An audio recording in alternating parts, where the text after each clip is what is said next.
আমাদের যে চ্যাপ্টারটা চলছিল সেটা ছিল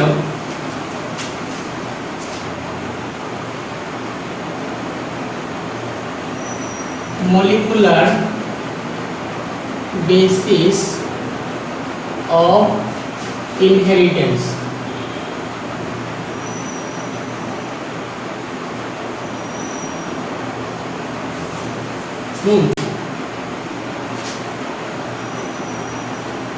এই চ্যাপ্টারটি হচ্ছে আমাদের চলছিল। তো আজকে যে স্টাডিটা করব সেটা হচ্ছে,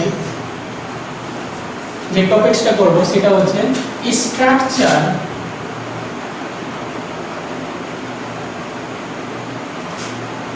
অফ ডিএনএ অ্যান্ড আরএনএ। এই টপিকসটি আজকে আলোচনা করব।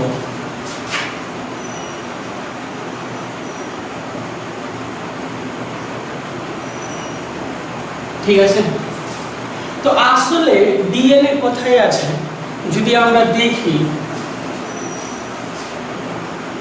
এটা কোনো হিউম্যান বডির কি হচ্ছে যে হ্যান্ড আছে,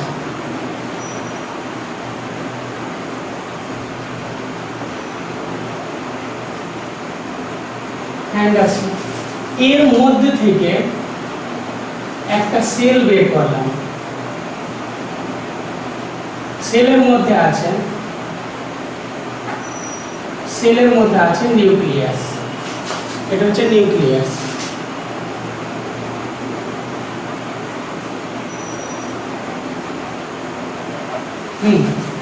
এবার নিউক্লিয়াসের মধ্যে অবস্থান করছে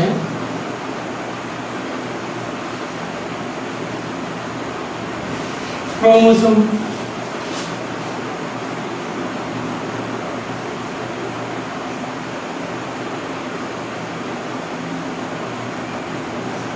আচ্ছা, ক্রোমোজোমের এগুলো কি হচ্ছে, ঠিক একটা ক্রোমাটিড আছে। তো ক্রোমাটিডের এই অংশ যখন আমরা দেখব মাইক্রোস্কোপ নিয়ে, শক্তিশালী ইলেকট্রন মাইক্রোস্কোপ নিয়ে দেখছি, তখন কি হচ্ছে যে এখানে এরকম প্যাঁচানো অংশ দেখা যাচ্ছে, একে বলা হচ্ছে ক্রোমাটিন।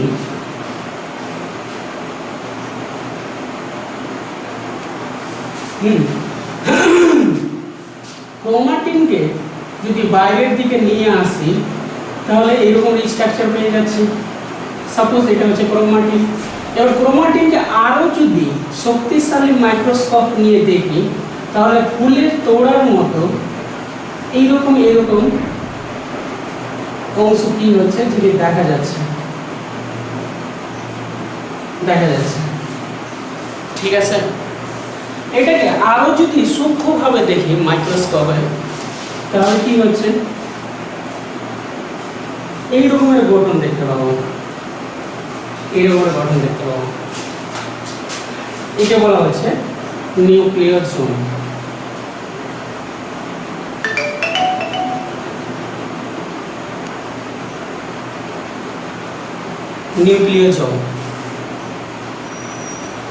আচ্ছা,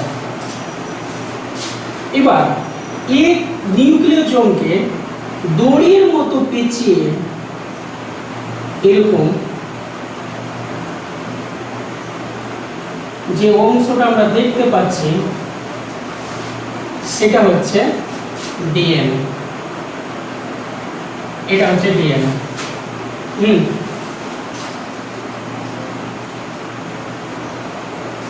এবার একটা সেলের মধ্যে ডিএনএ এর অবস্থান কোথায় আছে সেটা আমরা বুঝতে পারলাম, যে কি সেলের মধ্যে ডিএনএ কোথায় অবস্থান করছে। অর্থাৎ নিউক্লিয়াসের মধ্যে আছে, এইরকম আছে। এবার এর মধ্যে অনেকগুলো সেলুলার অর্গানেলস আছে, এর সাইটোপ্লাজম।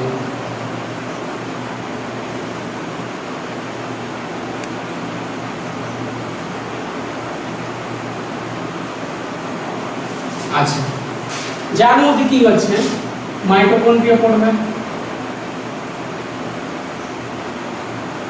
এই মাইটোকন্ড্রিয়ার মধ্যে কি হচ্ছে যে ডিএনএ পাওয়া যায়। এটা তো আমরা অ্যানিমাল সেল এঁকেছি, যদি প্ল্যান্ট সেল ভাবি তাহলে এখানে আর একটা সেলুলার অর্গানিজম থাকছে মাইটোকন্ড্রিয়া বাদে।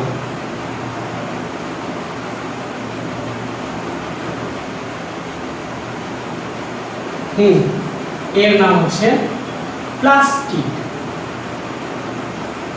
তো এর মধ্যেও কি হচ্ছে ডিএনএ আমরা দেখতে পাবো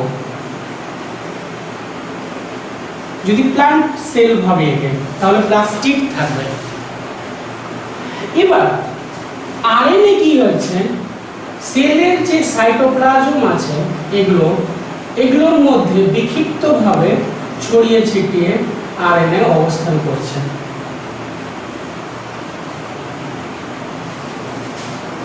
এটা হয়ে যাচ্ছে ইন্ট্রোডাকশন। এবার আমরা শিখব discovery of DNA and RNA.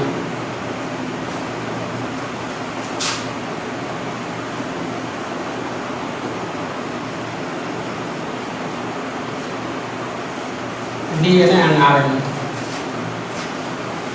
Nature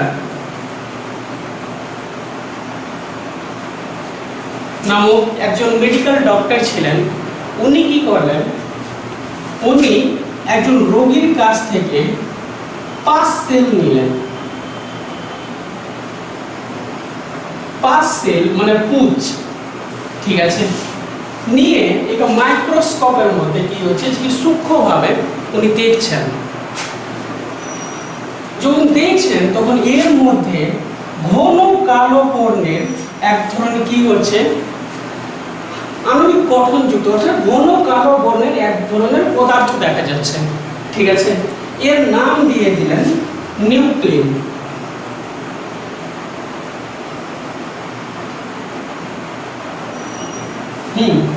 এরপরে চলে আসলেন বিজ্ঞানী অ্যালটম্যান, এরই স্টুডেন্ট, মেস্টারের স্টুডেন্ট অ্যালটম্যান। উনি কি করলেন, এই যে নিউক্লিন আছে এটার বেশ কিছু পরিবর্তন করলেন না, কিছু পরিবর্তন করেনি, শুধু নামটা পরিবর্তন করলেন। এর নাম দিয়ে দিলেন নিউক্লিক অ্যাসিড।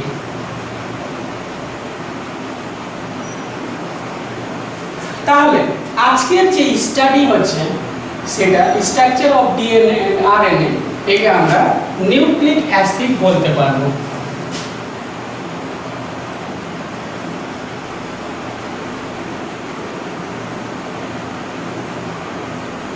নিউক্লিক অ্যাসিড বলতে এই ডিএনএ এবং আরএনএ কে বোঝানো হবে, ঠিক আছে।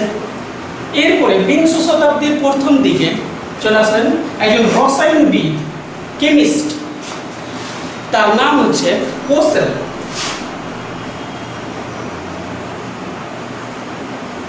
উনি কি করলেন, এই নিউক্লিক অ্যাসিড যে আছে এর মধ্যে অ্যাসিড দিয়ে দিলেন, অ্যাসিড ছিটিয়ে দিলেন। তো এই কি হচ্ছে যে অনেকগুলো আণুবীক্ষণিক গঠনযুক্ত এরকম অংশে বিভক্ত হয়ে গেল, ছোট ছোট অংশে কি হচ্ছে ভাগ হয়ে গেল। তো কোসেল একে 3টি শ্রেণীতে কি হচ্ছে যে ভাগ করলেন। এক নম্বর হচ্ছে 5 কার্বন সুগার, 2 নম্বর হচ্ছে নাইট্রোজেনাস বেস,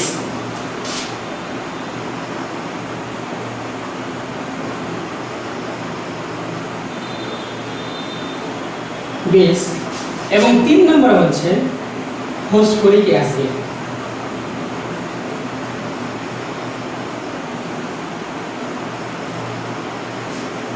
ফসফরিক অ্যাসিড।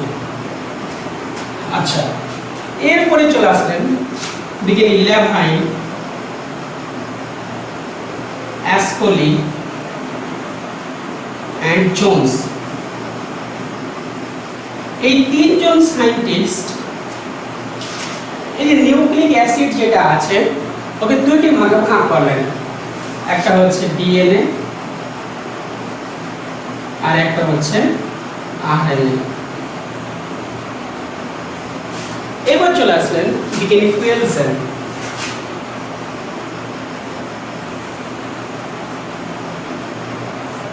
এরা কি করলেন, সাপোজ এটা ডিএনএ আছে, এটা হচ্ছে ডিএনএ,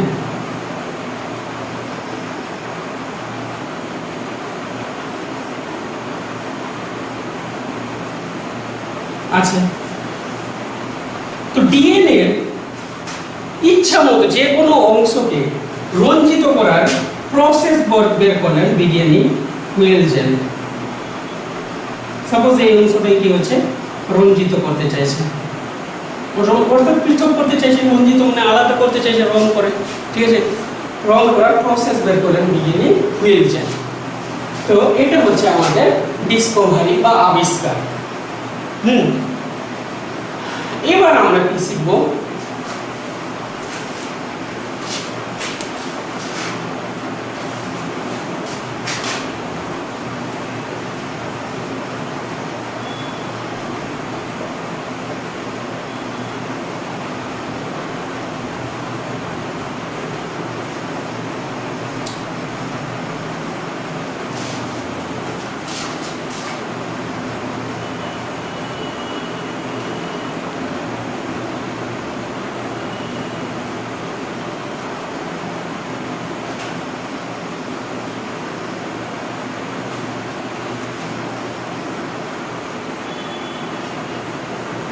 তাহলে আমাদের স্টাডি চলছে এটা ডিএনএ নিয়ে। তাহলে এটা কি হচ্ছে, উপরের দিকে আর কি, অর্থাৎ ডিএনএ লাইন।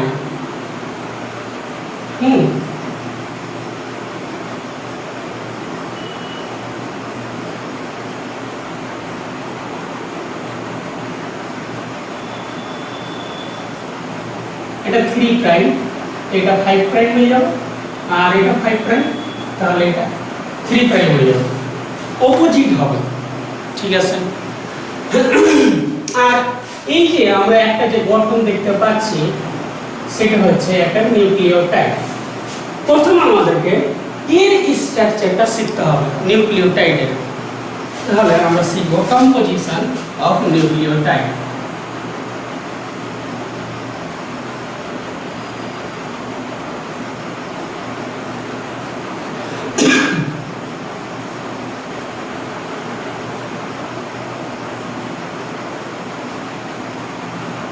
আচ্ছা, বিজ্ঞানী কোসেল নিউক্লিওটাইডকে প্রধানত 3টি ভাগে ভাগ করেছিলেন। Point number 1, nitrogenous base.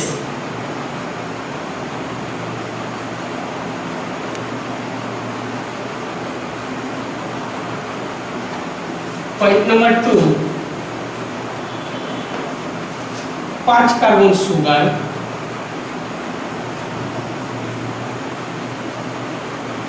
Point number 3, phosphoric acid.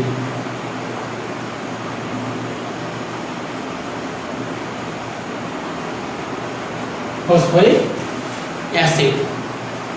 আচ্ছা, নাইট্রোজেনাস বেস, তাহলে আমরা প্রথম শিখব এটা 1 নম্বরটা, নাইট্রোজেনাস বেস। নাইট্রোজেনাস বেসকে প্রধানত 2টি ভাগে ভাগ করা আছে। একটা হচ্ছে পিউরিন, আর একটা হচ্ছে পাইরিমিডিন।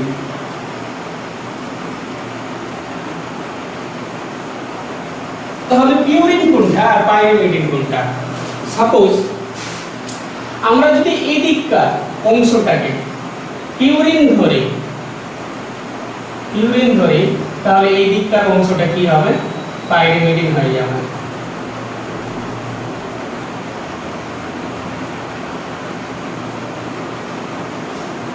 এদিককার অংশটা পাইরিমিডিন হয়ে যাবে, ঠিক আছে। তাহলে পিউরিন আর পাইরিমিডিন 2টি নাইট্রোজেনাস বেস আছে। এখন আমাদেরকে এর স্ট্রাকচার এবং এর স্ট্রাকচারটা শিখতে হবে।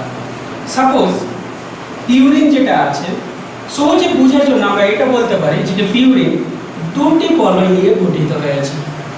এটা 2টি বলয় নিয়ে গঠিত হয়েছে। আর পাইরিমিডিন বা পিরিমিডিন যেটা আছে সেটি 1টি বলয় নিয়ে গঠিত হয়েছে। এবার আমরা জানব পিউরিনের কমন স্ট্রাকচার অফ পিউরিন।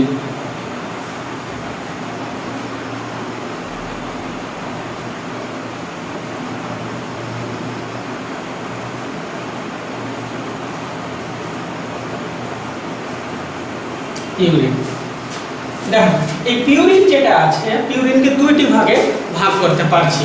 একটা হচ্ছে অ্যাডিনিন, যাকে সংক্ষেপে এ দিয়ে ইন্ডিকেট করা হচ্ছে, আর একটা হচ্ছে গুয়ানিন, যাকে সংক্ষেপে জি দিয়ে ইন্ডিকেট করা হচ্ছে। আর পাইরিমিডিন যেটা আছে একে তিনটি ভাগে ভাগ করা হচ্ছে, একটা হচ্ছে ইউরাসিল, দ্বিতীয়টা হচ্ছে সাইটোসিন, আর তৃতীয়টা হচ্ছে থাইমিন। কিরকম করে? সাপোজ এ টি জি সি যদি ডিএনএ থাকে, এটাকে আমরা ডিএনএ ধরেছি, ডিএনএ। আর যদি আরএনএ থাকে তাহলে হয়ে গেল এ ইউ জি সি, এরকম হবে। ঠিক আছে, নাইট্রোজেনাস বেস। তাহলে আমরা পাইরিমিডিনকে তিনটি ভাগে ভাগ করলাম, একটা হচ্ছে ইউরাসিল, সাইটোসিন, থাইমিন। এবার আমরা শিখব common structure of purine. Suppose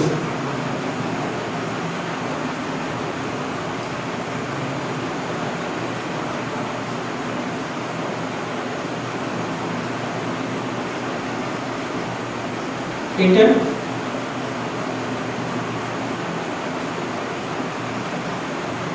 দুটা বলয় হয়ে গেছে, দুটা বলয়। এবারে এতে যোজ্যতা অনুযায়ী আমাদেরকে সাজিয়ে দিতে হবে। ঠিক আছে, কিরকম হচ্ছে? কার্বনের যোজ্যতা হচ্ছে 4, তাহলে 4টি বন্ড হয়ে গেল, 1 2 3 4। নাইট্রোজেনের যোজ্যতা হচ্ছে 3, তাহলে হয়ে গেল 1 2 3।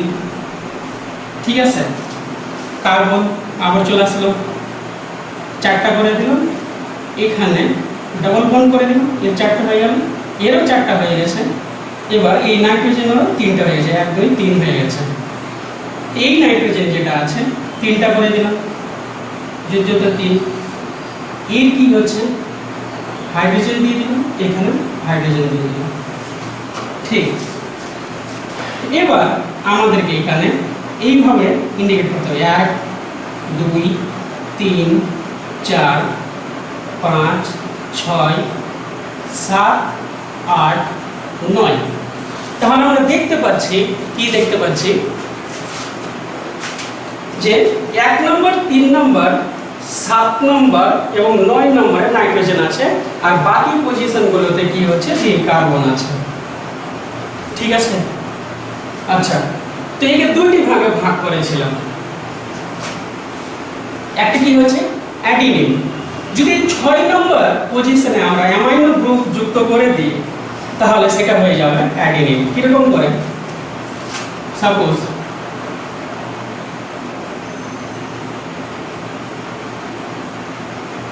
Nitrogen carbon, nitrogen carbon, carbon carbon. ঠিক আছে, নাইট্রোজেন আছে, কার্বন আছে, নাইট্রোজেন আছে। তাহলে একইভাবে আমরা এটা করি। এখানে কি করেছি? হাইড্রোজেন করে দিয়েছি, ডাবল বন্ড করে দিয়েছি। ঠিক আছে, এখানে ডাবল বন্ড আছে, আর এখানে NH2 করে দিলাম, NH2 করে দিলাম হাইড্রোজেনের জায়গায়। এখানে ডাবল বন্ড আছে, আচ্ছা, ডাবল বন্ড, হাইড্রোজেন, হাইড্রোজেন। তো এর নাম হয়ে গেল 6 অ্যামাইনো পিউরিন, 6 অ্যামাইনো পিউরিন, যেটাকে আমরা অ্যাডিনিন লিখতে পারি।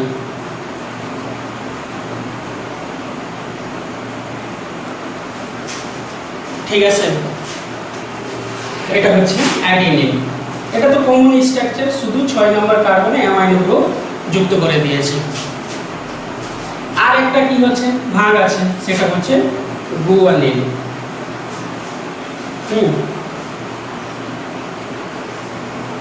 তো আবার সেম টু সেম আমরা স্ট্রাকচারটা করি। Nitrogen carbon, nitrogen carbon, carbon, এখানে কার্বন আছে, নাইট্রোজেন আছে, কার্বন আছে, নাইট্রোজেন আছে। এবার গাছিয়ে দিলাম। কি হচ্ছে যে এখানে হাইড্রোজেন আছে সেম টু সেম এরকম করে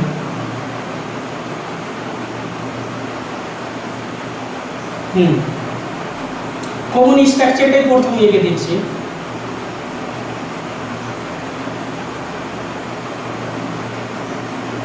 কমন স্ট্রাকচার এঁকে দিয়েছি। এবার আমাদেরকে গুয়ানিন এর চিত্র এটা করতে হবে, স্ট্রাকচারটা করতে হবে।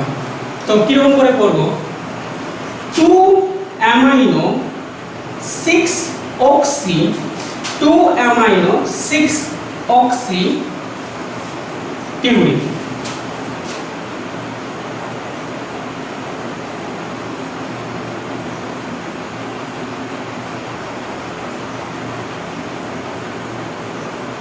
পিউরিন তাহলে সেটা হয়ে গেল গুয়ানিন।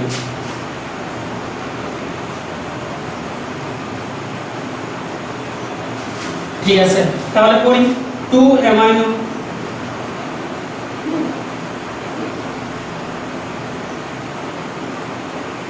NH2 আর 6 অক্সি অক্সি, তাহলে এখানে কটা হচ্ছে কার্বনের 5টা বন্ধ হয়ে গেছে। একটাকে মিটিয়ে দিলাম, এখানে একটা হাইড্রোজেন নিয়ে নিলাম। তাহলে এবার ঠিক আছে, এই স্ট্রাকচারটা এটা হয়ে গেল 2 অ্যামাইনো 6 অক্সি পিউরিন মানে গুয়ানিন। ঠিক, এবার আমরা শিখব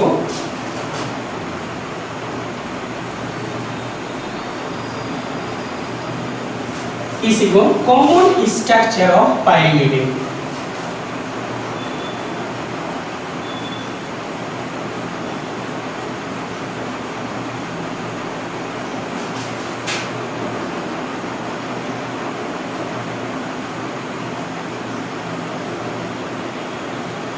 ঠিক আছে, তো কমন স্ট্রাকচার কিরকম করে হচ্ছে? Nitrogen carbon nitrogen carbon carbon carbon, ঠিক আছে। তাহলে দেখো এখানে একটা বলয় আমরা ধরেছি, একটা বলয় চলে এসেছে। এবার আমাদেরকে সাজিয়ে দিতে হবে। কার্বনের 14টা 4 ডাবল বন্ড ও, তারপরে নাইট্রোজেন তাহলে 3টা হয়ে গেল। এই কার্বন একটা হাইড্রোজেন দিয়ে দিলাম উপরে, এখানে কি হচ্ছে একটা হাইড্রোজেন দিয়ে দিলাম, একটা বন্ড এখানে দিয়ে দিলাম, 4 হয়ে গেল। এর কি হচ্ছে যদি একটা হাইড্রোজেন দিয়ে দিলাম, এদিকে 2টা 3টা 4টা হয়ে গেছে। আর এই নাইট্রোজেনের নিচে একটা কি হচ্ছে হাইড্রোজেন দিয়ে দিলাম। তো একে আমরা কিভাবে নম্বরিং করব? 1 2 3 4 5 6, একটা ক্লকওয়াইজ আর একটা অ্যান্টি ক্লকওয়াইজ। ঠিক আছে, এবার এটা হচ্ছে কমন স্ট্রাকচার অফ পাইরিমিডিন। তো পাইরিমিডিনকে 3টি ভাগে ভাগ করা যায়, ইউরাসিল, সাইটোসিন আর থাইমিন। এবার আমরা আঁকবো ইউরাসিল। ইউরাসিল, তো ইউরাসিলের গঠনটি কিরকম হবে? সাপোজ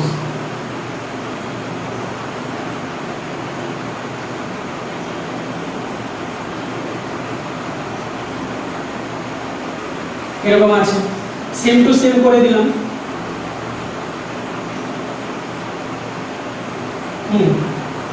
হয়ে গেল। এখানে হাইড্রোজেন দিয়ে দিলাম, এখানে কি আছে হাইড্রোজেন দিয়ে দিলাম, বাস ইউরাসিল। এটা কমন স্ট্রাকচারটা হয়ে গেছে, কমন স্ট্রাকচার অফ পাইরিমিডিন। তাহলে ইউরাসিল কাকে বলছে? 2,2,4 ডাইঅক্সি পাইরিমিডিন, সেটা হয়ে যাচ্ছে ইউরাসিল। তাহলে লিখি 2,4 ডাইঅক্সি পাইরিমিডিন।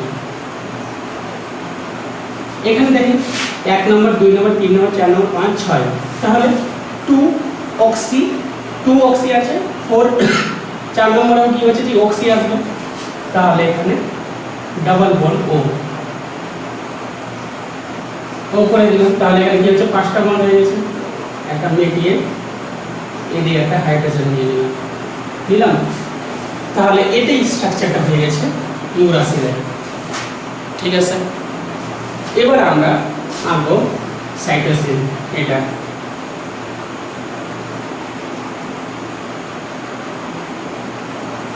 তাহলে প্রথমে আমরা কমন স্ট্রাকচারটা আঁকবো, মানে এই স্ট্রাকচারটা।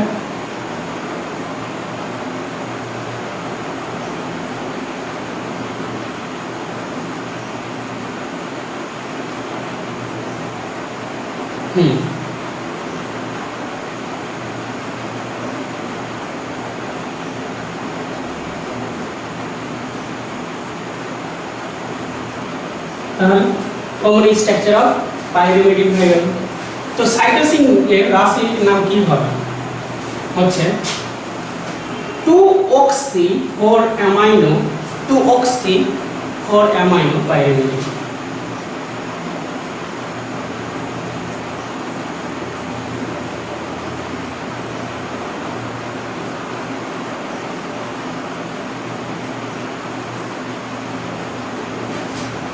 ঠিক আছে, তাহলে করি 2 নম্বরে অক্সি 4-amino NH2, কারণ এখানে দুটো হাইড্রোজেন আছে আর একটা বন্ড আছে, ওর দিকে দুটো আর একটা তিনটা হয়ে গেল, NH3 হয়ে গেল। ঠিক, তাহলে এটা হয়ে গেল 2-oxy 4-amino 4 নম্বরে অ্যামাইনো গ্রুপ পাইরিমিডিন, সেটা হলো সাইটোসিন। এবার আমরা দেখব থাইমিন। তাহলে থাইমিনের কমন স্ট্রাকচার প্রথম, এটার স্ট্রাকচারটা এঁকে দিচ্ছি।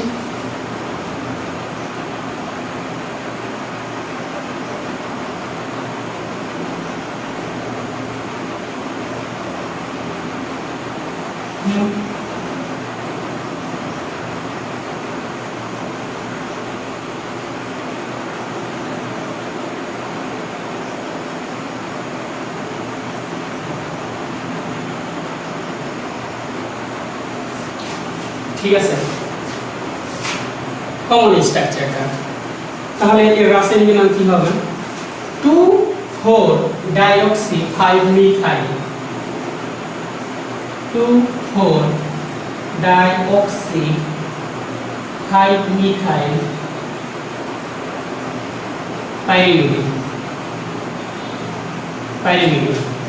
তাহলে করি 2 নম্বরে কি হচ্ছে? অক্সি 4-oxy,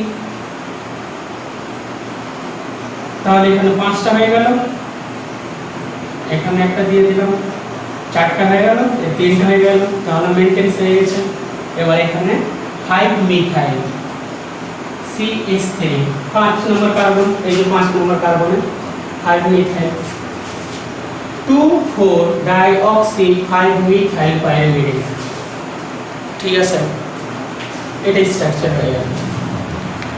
তো এটা হচ্ছে নাইট্রোজেনাস বেস, এটা শিখলাম আমরা নাইট্রোজেনাস বেস সম্বন্ধে।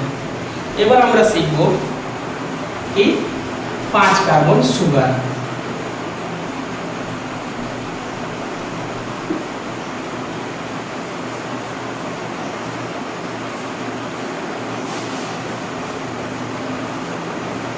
তো সাপোজ কি হচ্ছে, এটা হচ্ছে আরএনএ আর এটা হচ্ছে ডিএনএ। 5 কার্বন সুগার, অর্থাৎ 5টি কার্বন থাকবে, পেন্টোজ শর্করা গঠিত হচ্ছে। ঠিক আছে, যদি আরএনএ থাকে তাহলে কিভাবে গঠিত হবে? এরকম করে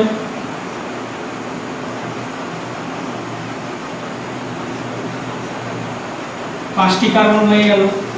হ্যালো, 1 2 3 4 5। এবার এরকম করে আমরা গাছকে দিব H OH, এখানে H, এখানে OH, এখানে H, এখানে CH2 OH। ঠিক আছে, তাহলে এটা হয়ে গেল রাইবোনিউক্লিক অ্যাসিডের পেন্টোজ সুগার।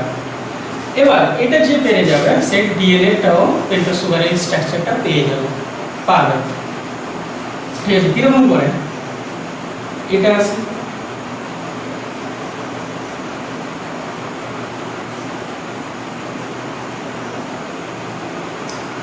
OH H এখানে H, এখানে H, OH, এখানে H, CH2 OH। দেখো আমি এখানে বাকি রেখেছি, কারণ ডিঅক্সিরাইবোনিউক্লিক অ্যাসিড মানে 2 নম্বর কার্বনে 1 2 নম্বর কার্বনে OH এর জায়গায় শুধু H থাকবে। এটা মনে রাখতে হবে, শুধু এই জিনিসটা আমাদেরকে মনে রাখতে হবে ডিএল এর ক্ষেত্রে। বুঝা যাচ্ছে? তাহলে এটা হয়ে গেল 5 কার্বন সুগারের গঠন। এবার আমরা শিখব ফসফরিক অ্যাসিড। তো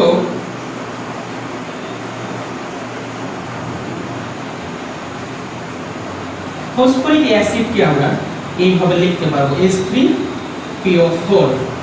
একে আরো যদি সহজ করে আমরা লিখি তাহলে এরকম করে পাবো P double bond O, OH, OH, OH।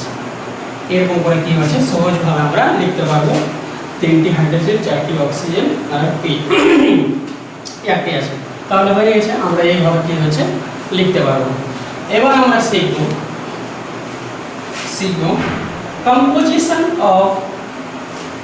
combination of pentose sugar with nitrogenous base। combination of pentose sugar with nitrogenous base।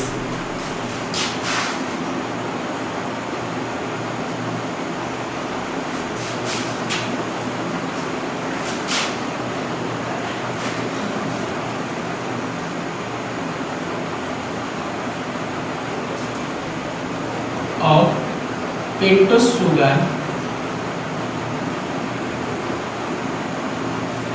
with nitrogenous base। তাহলে এটা কিভাবে যুক্ত হচ্ছে? সাপোজ 2 রকমের কি হচ্ছে যে নাইট্রোজেনাস বেস থাকছে। একটা কি হচ্ছে পিউরিন আর একটা হচ্ছে পাইরিমিডিন। ঠিক আছে? তো সাপোজ আমরা নিব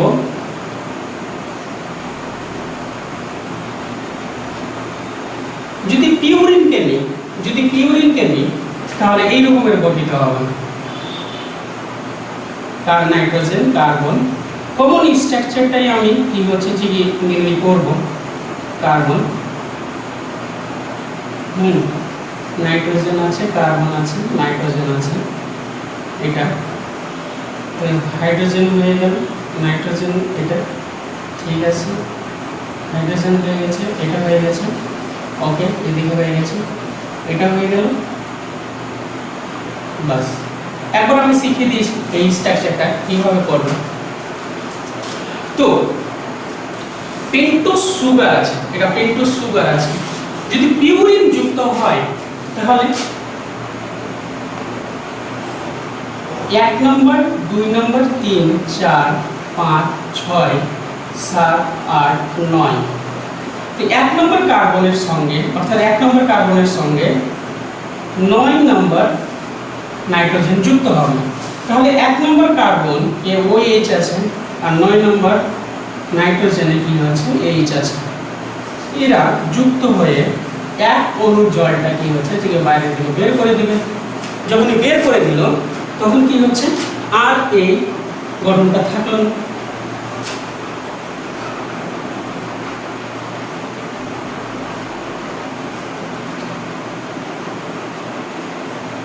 অর্থাৎ 9 নম্বর নাইট্রোজেনের সঙ্গে 1 নম্বর কার্বন এইরকম করে যুক্ত হলো সরাসরি, একে বলছি গ্লাইকোসাইডিক বন্ড।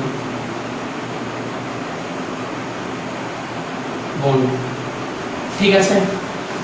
এবার যদি কি হচ্ছে পিউরিন, এটা কমন স্ট্রাকচার অফ পিউরিন আছে, এবার পাইরিমিডিন চলে আসলো, পাইরিমিডিন, তাহলে পেন্টোজ সুগারের সঙ্গে কি হবে যুক্ত হবে।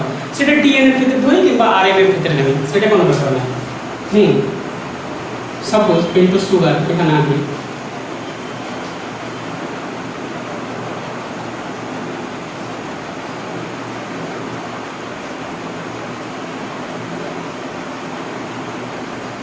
OH H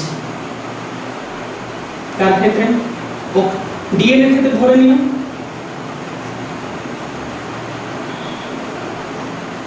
H মানে এটা ডিএনএ ক্ষেত্রে ধরে নিয়েছি পেন্টোজ সুগারটা CH2OH ঠিক আছে এবার এক নম্বর কার্বনটা এক নম্বর নাইট্রোজেনের সঙ্গে যুক্ত হবে যদি এটা পাইরিমিডিন বেস থাকে ঠিক আছে তাহলে এখানেও এক অণু জলটাকে বের করে দিবা এক অণু জলটা বের করে দিল এবার কিভাবে যুক্ত হবে সেটা হচ্ছে এইরকম করে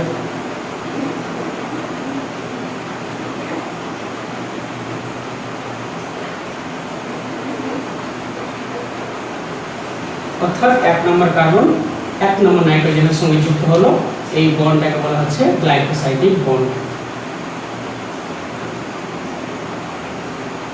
বন্ড এটা আমরা শিখতে পারলাম ঠিক আছে এবার কি হচ্ছে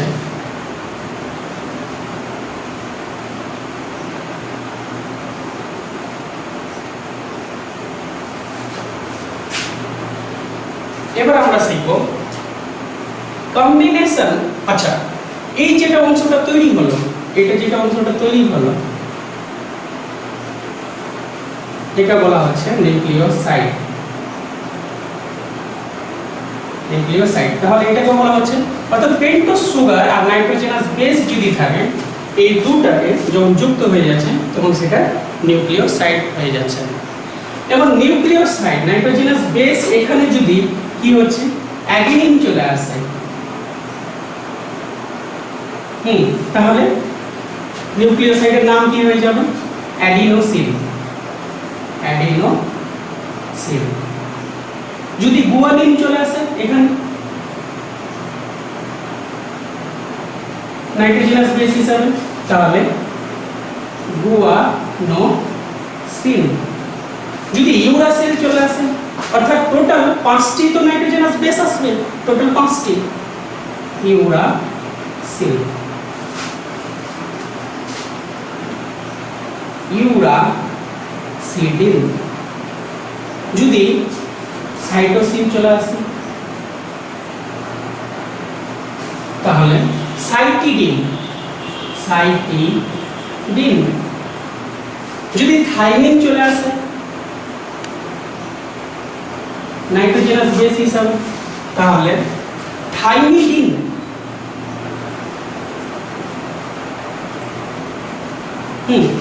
এগুলো হচ্ছে নিউক্লিওসাইড এর নাম ঠিক আছে এবার আমরা শিখব combination of nucleoside with phosphoric acid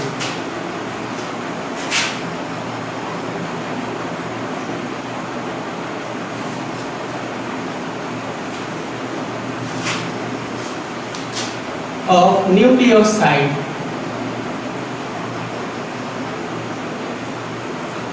with phosphoric acid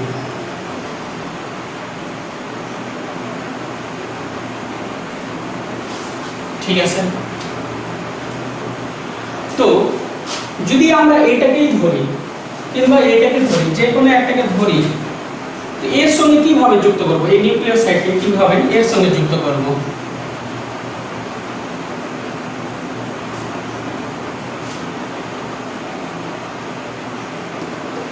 suppose এটা আছে এবার এই স্ট্রাকচারটাকে এখানে আমাদের প্রসেসে লিখতে হবে কিরকম OH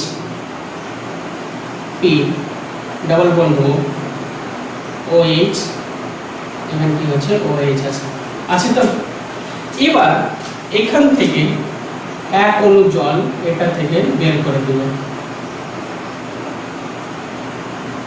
এক অণু জল বের করে দিল তো তাহলে কি পড়ে থাকলো এখানে শুধু PO বন্ডটা পড়ে থাকবে অর্থাৎ এই রকম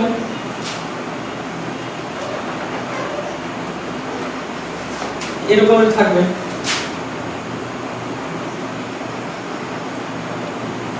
এরকম পড়ে থাকবে PO বন্ড এটাকে বলা হচ্ছে ফসফোডাইস্টার বন্ড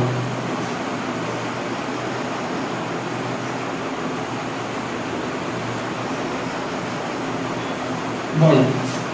তো এটা যেটা তৈরি হলো এটা বলা হচ্ছে নিউক্লিওটাইড।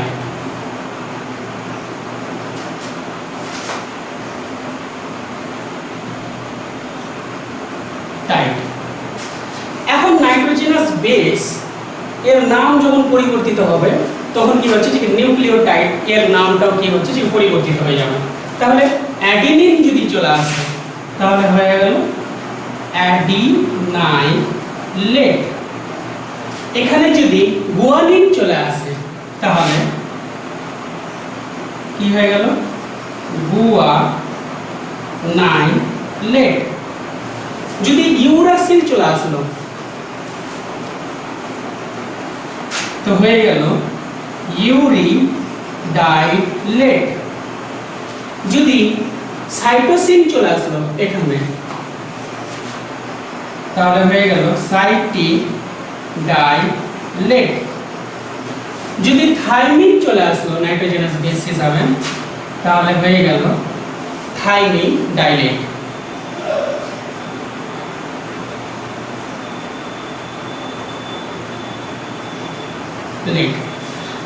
অর্থাৎ নাইট্রোজেনাস বেস যেরকম চেঞ্জ হবে ওই রকমই কি হচ্ছে এখানে নামগুলো চেঞ্জ হবে। শুধু ইউরাসিল ওএইচ থাকবে এখানে যুক্ত হবে, ডিএনএ এর ক্ষেত্রে ইউরাসিলটা যুক্ত হবে না, এরকম করে কি হচ্ছে যুক্ত হচ্ছে। ঠিক আছে, অর্থাৎ আমরা এখন এই যে একটা অংশ আছে এটা যেটা আমি প্রথমে এঁকেছিলাম সেটা হচ্ছে একটা নিউক্লিওটাইড, ওর স্ট্রাকচারটা শিখলাম কম্পোজিশন অফ নিউক্লিওটাইড, এবং পাশের নিউক্লিওটাইডের সঙ্গে কি দ্বারা যুক্ত আছে ফসফোডাইএস্টার বন্ড দ্বারা কি হচ্ছে যে যুক্ত থাকবে। ঠিক আছে, আর নাইট্রোজেনাস বেস এখানে আছে এরকম করে গঠিত হয়েছে। তাহলে আজকে আমরা যেটা অংশটা শিখলাম সেটা হচ্ছে নিউক্লিক অ্যাসিড এর প্রথম একটা নিউক্লিওটাইডের গঠন। ঠিক আছে, তাহলে আজকে এতদূর পর্যন্তই থাকুক, এর পরের দিন পরবর্তী অংশ আমরা ডিসকাস করব। ওকে।